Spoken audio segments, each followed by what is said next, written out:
One of three can't-miss, must-see early window Sunday games. The Pittsburgh Steelers, 6-6 at Baltimore, 6-6. The first of two meetings to come for Baltimore and Pittsburgh. The Ravens are favored by 6 points at home, 42.5 over/under. And this is the first of three divisional games this weekend where the winner will have sole possession of first place in their division.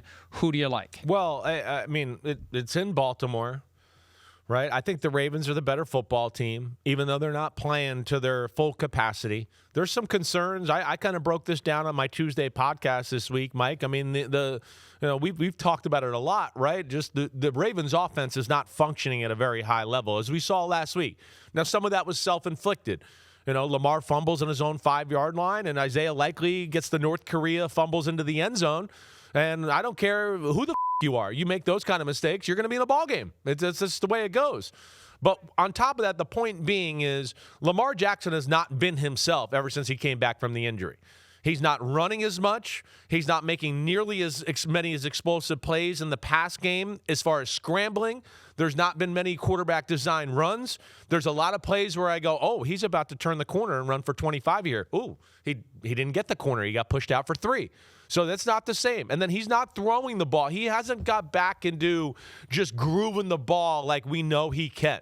I mean, Lamar Jackson has been a machine throwing the football the last few years. People open by an inch, 2 inches, whatever.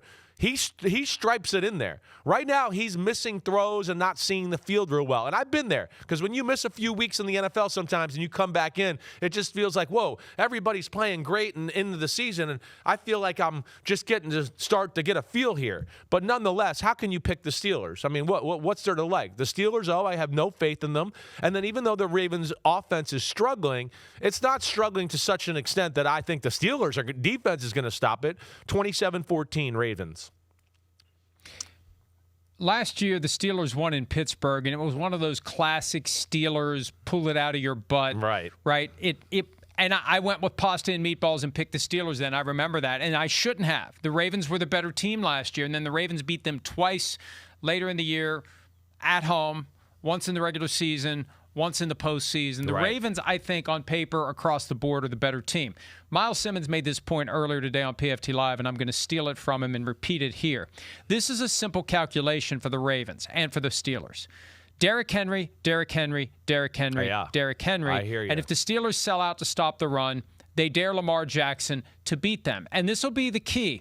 Is Lamar back? And I think the Steelers will. It's a pride thing. After getting gashed last week at home, the most yards allowed on the ground at home in 50 years, I think the Steelers will do everything they can to keep Derrick Henry from systematically ramming the ball down their throats, and it will be opportunity for Lamar Jackson to get himself back on track. And he's going to be bringing an element of pride into this. I would think so. He's been great for the most part in prime time. He was anything but great last Thursday night. He's had a little extra time to recover. And I think that, at some point he's going to be as close to 100% as he's going to be this year from all these different injuries. Right. I think that, and look, I was right on 19-13. I think 6 points is too big of a spread for this. I think the Steelers will do everything they can to keep it close, but at the end of the day, they will lose, I believe. 19-14, Ravens win. And the Steelers, according to Next Gen Stats, if they lose, their playoff chances go down to 15%.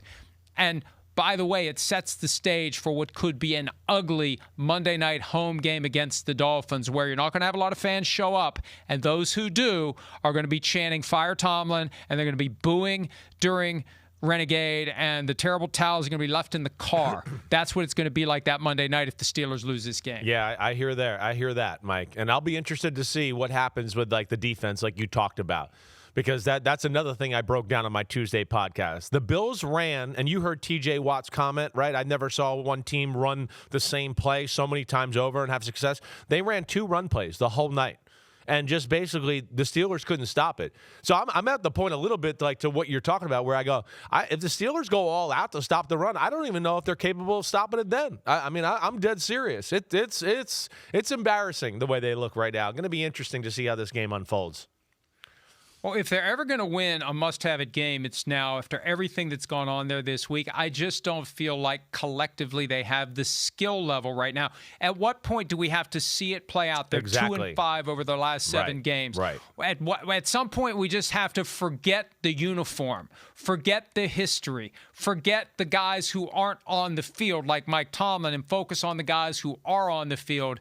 And no matter how badly they want it, I just don't think it's in the cards for the Steelers this week. Yo. Thanks for watching, homies. We are now in the NFL season here on Chris Simms Unbuttoned. Hit subscribe to get our weekly picks, game recaps, film deep dives, and much, much more. Thanks again for watching. Subscribe, rate, review. Peace out. You know where to find us.